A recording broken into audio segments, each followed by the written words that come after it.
Hi, and welcome to Current Expected Credit Losses, better known as CECL. My name is Jennifer Boysen. I am a principal in the Quality Control Department at Withum, and I work extensively on lending and debt and equity transactions.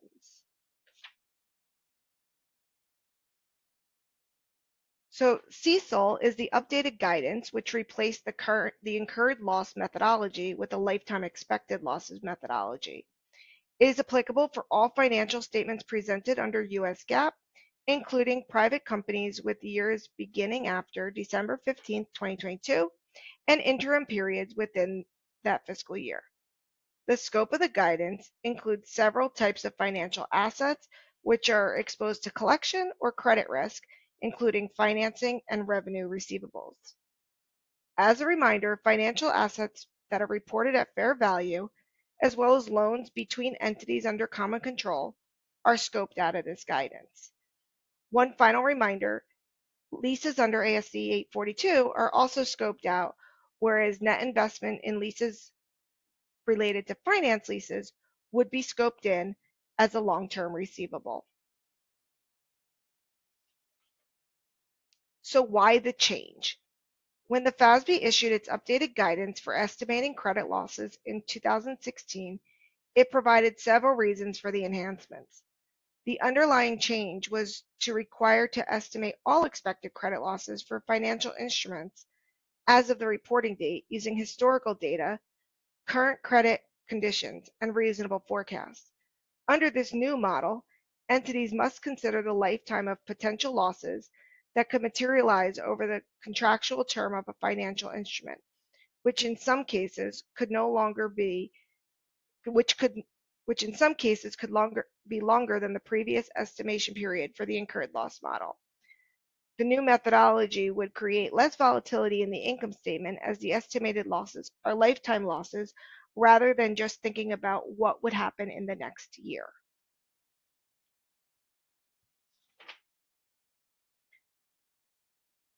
The FASB also believes it's appropriate for companies to consider more information than they would have under the legacy guidance. Now that estimating the allowance for credit losses extends to a different time period, organizations may need to consider new data like economic forecasts, changes in credit behavior, and more to record a complete and accurate estimation. So some things that companies may want to gather when creating their CECL analysis are internal budgets, financial forecasts, and data about their customers.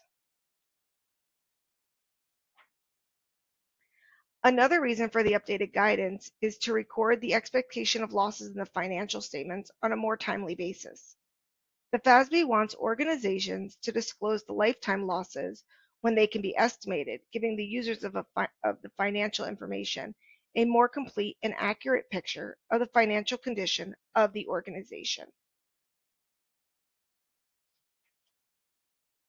So here are some significant differences between the old and new model. There are several changes to how a company should estimate its allowance under the new expected loss model from the old incurred loss model. Some of the more significant changes are listed here, including when to recognize losses, which no longer includes a threshold of probability, how to measure losses, which now should be done by grouping assets with similar risk profiles, and the period over which to estimate losses, which requires consideration of a financial instrument's contractual life. The new guidance also adds the consideration of future economic conditions when assessing data that can inform the estimate of credit losses. The focus today is on key reminders when assessing your CECL reserve for long-term receivables when the maturity is longer than 1 year, trade receivables including contract assets that are due in less than 1 year, and debt securities. For many, the 2023 year end was the first time implementing CECL. There are many areas that are in scope for CECL, but today we will just focus on these key areas. We will discuss long-term receivables such as loans and the trade receivables, and we will discuss how debt securities are affected by their classification.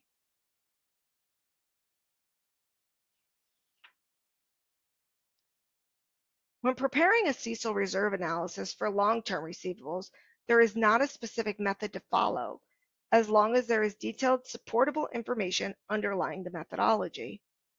Currently, there are many methods that companies can choose from, including the cumulative loss rate, weighted average remaining life to maturity, which is also known as the WARM method, vintage loss rate, migration analysis, probability of default, and discounted cash flow, better known as DCF. Today, we will talk about the WARM and DCF methods, as they are two of the popular methods to assess the CECL reserve. For any methodology, companies should still be pooling their receivables based on similar characteristics in order to perform an analysis, as that is a requirement under CECL. The WARM method requires that a company determine an appropriate look-back period. In order to determine a look-back period, companies need to consider if there are anomalies in the past and if they want to exclude that data. For example, a company might want to consider if the time during the pandemic was truly representative of a normal period. They will then calculate a loss rate for each year in the look-back period, take an average of those rates, and apply that to the expected balances going forward. The expected balances will include anticipated payments for each year, including write-offs and recoveries. For the DCF method, the company will need to determine the timing of future cash flows for the period, including all expected prepayments, recoveries, and on-time payments. They will then discount it back to the present value and compare it to amortized cost to get their CECL reserve.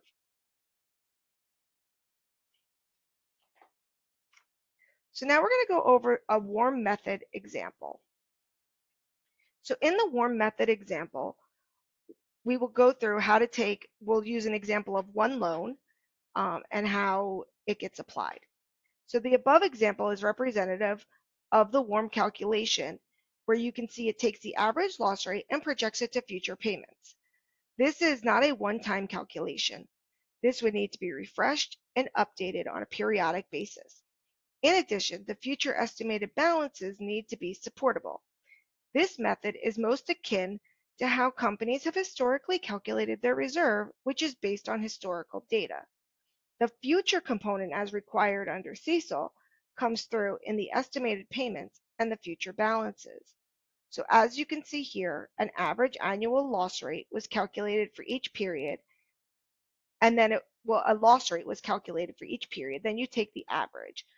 When your balance at each period multiplied by the average annual loss rate will give your CECL reserve for each future period. And then when you add them all up together, you will get your CECL reserve that goes on the balance sheet. So trade receivables and contract assets.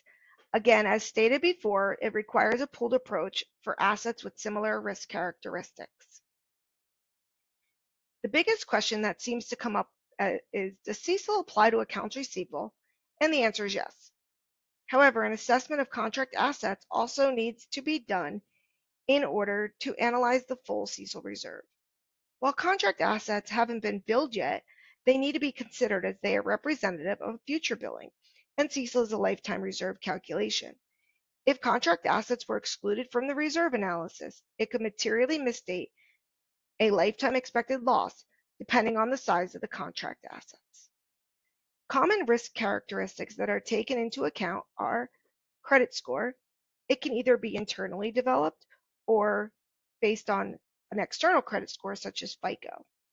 The age of the receivable, geography of the customer, the industry or type of product, and various demographics of the customer such as employment status. Factors that are not relevant to a customer's credit should not be considered for purposes of developing a CECL reserve.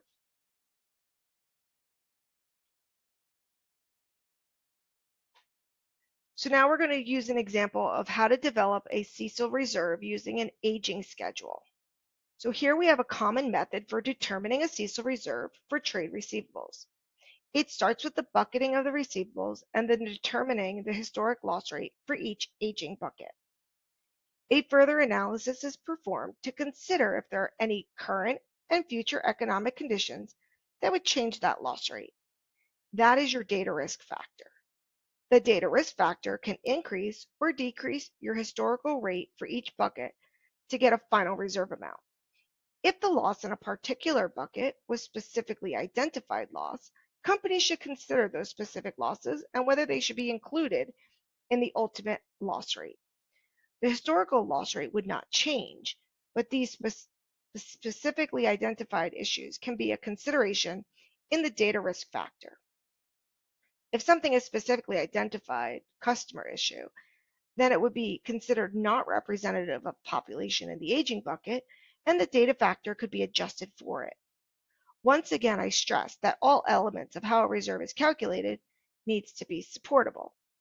And in this example, you would take each bucket and it would be the balance times the historical loss rate times the data factor will get you your reserve. You take the reserve for each bucket, you sum it up, and that would be the amount that you would present on your balance sheet. So what do we do if there's no historical losses? So even if a company has had no historical losses, they need to consider current and future conditions which might indicate a future credit loss. Even if there is only a remote possibility of loss, an assessment needs to be done. Under ASC 326-2030-10, an entity's estimate of expected credit losses shall include a measure of the expected risk of credit loss, even if that risk is remote, regardless of the method applied to estimate credit losses. However, an entity is not required to measure expected credit loss on a financial asset in which historical credit loss information adjusted for current conditions and reasonable and supportable forecasts results in an expectation that non-payment of the amortized cost basis is zero. Now that may sound like you don't have to do the analysis, but the analysis is what gets you there. The analysis is what gets you that you have an expectation that non-payment is zero. And so therefore, then you would not have a reserve loss.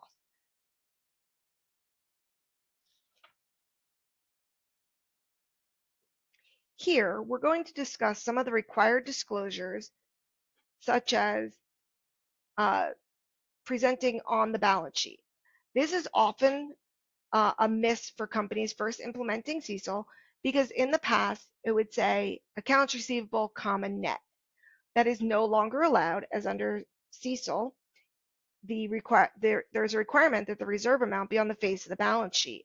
Now, with long-term receivables, oftentimes you will see that as the long-term receivable and then a separate line for the reserve and then a net receivable. However, for trade receivables, it is often seen as accounts receivable, comma, and then the reserve for credit losses. Some other disclosures that CECL requires should enable a user of the financial statements to understand the following: the credit risk inherent in a portfolio and how management monitors the credit risk of the portfolio, management's estimate of the expected credit losses, changes in the estimate of the expected credit losses that have taken place during the period, how management considers current and future economic conditions. The additional information required to understand the credit loss should include a description of how the expected credit loss was developed, a description of the entity's accounting policies and methodology to estimate the allowance for credit losses, and this should include past events, current conditions, and reasonable and supportable forecasts about the future. Further, a company will need to consider and disclose a discussion of the risk characteristics relevant to each portfolio segment, a discussion of the changes in the factors that influence management CECL reserve and the reasons for those changes. For example, was there a change in portfolio composition? Did the underwriting practices change? Were there significant events or conditions that affect the current estimate, but were not contemplated or relevant during a previous period? And then finally, identification of changes to the entity's accounting policies, changes to the methodology from the prior period, its rationale for those changes, and the quantitative effect of those changes. One thing I did want to point out is that credit quality indicator disclosures do not apply to trade receivables due in 1 year or less, except for credit card receivables.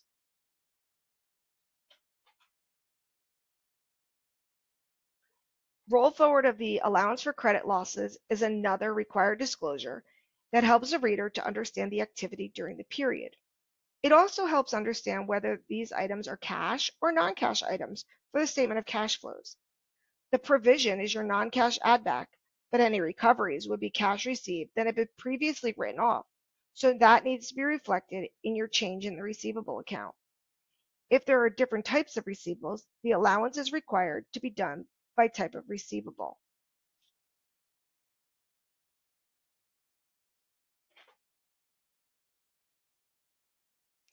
Companies are also required to disclose an aging of their receivables, as well as when it considers a receivable to be past due.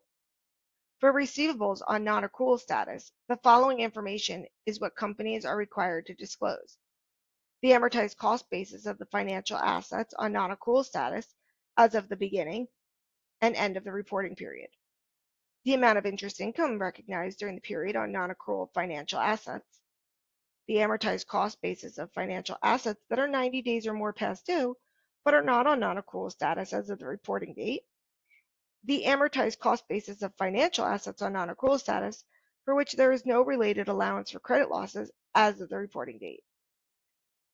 And again, these two requirements for past due and non-accrual status does not apply to trade receivables due in 1 year or less, except for credit card receivables.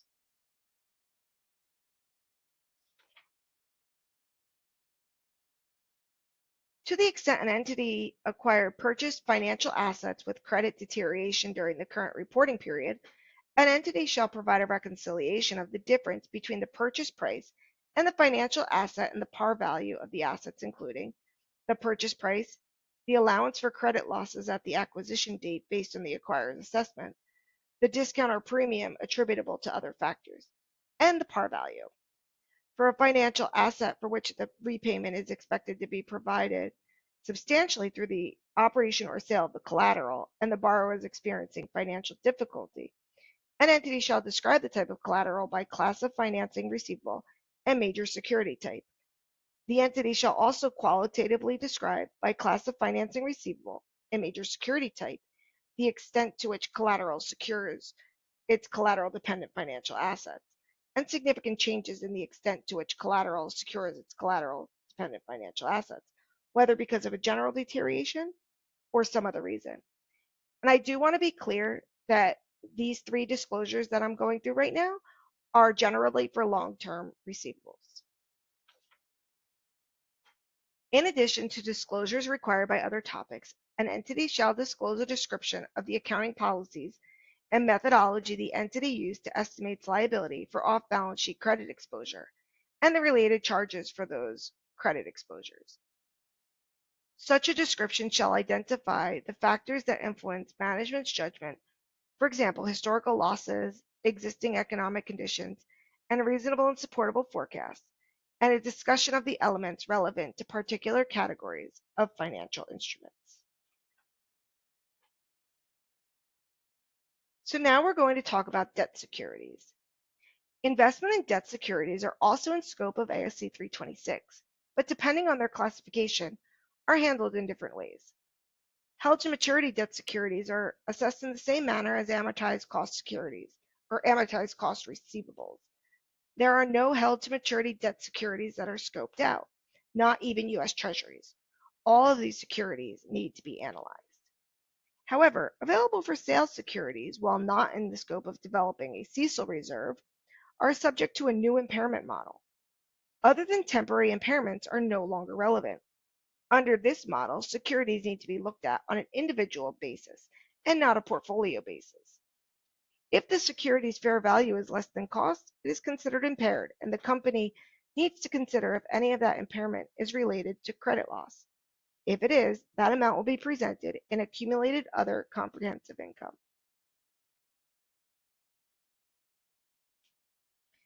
So there are some required disclosures for AFS debt securities. An entity shall present available for sale debt securities on the statement of financial position at fair value. In addition, they need to parenthetically present the amortized cost basis and the allowance for credit losses. Any allowance for credit loss that has been recorded should be recorded in the components of accumulated other comprehensive income.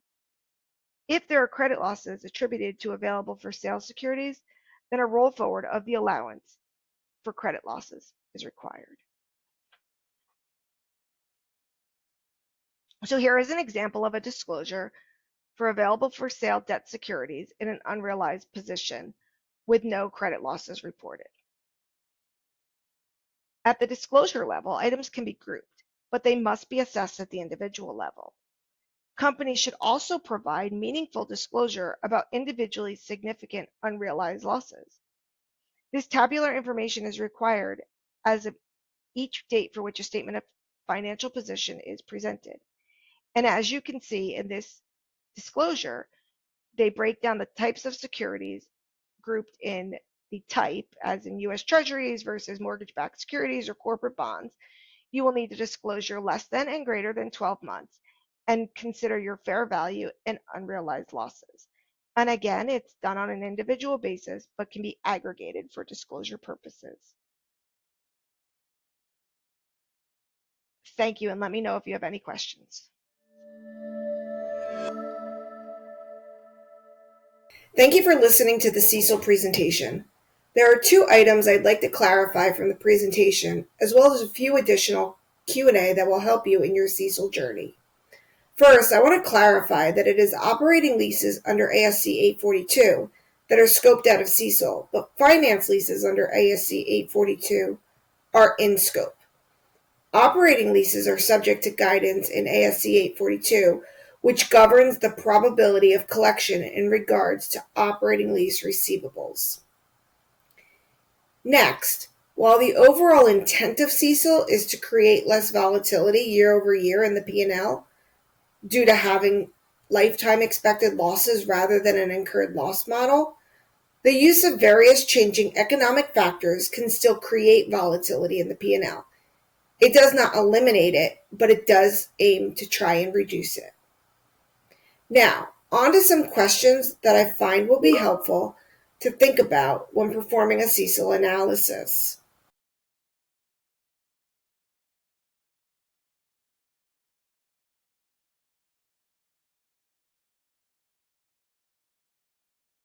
It really depends. Trade receivables and contract assets could possibly be pooled together.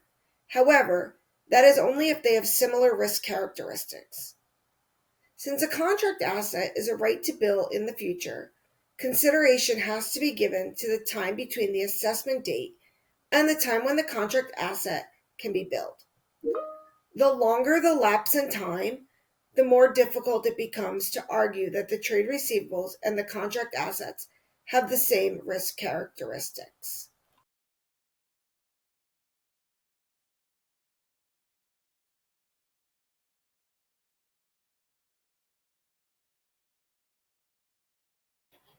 The answer is no. Considerations must be given to current and future economic conditions. Even if a company has had the same customers year over year with no losses, they need to consider further the economic conditions impacting these customers to determine if a CECL reserve is necessary.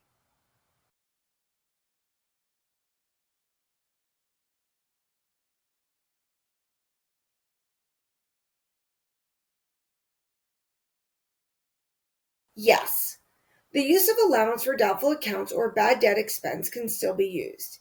It will be up to the company to make it clear that these represent credit losses upon adoption of ASC 326.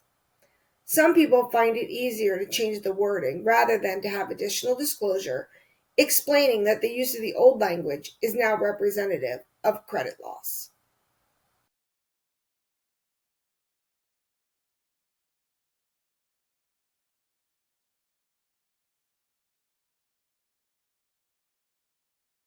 Yes, the FASB has indicated that this scope exception would apply to controlling individuals. However, it would not extend to those individuals who do not have a controlling interest in the company. It also does not extend to related party loans. Those loans still need to be assessed under the ASC 326 framework.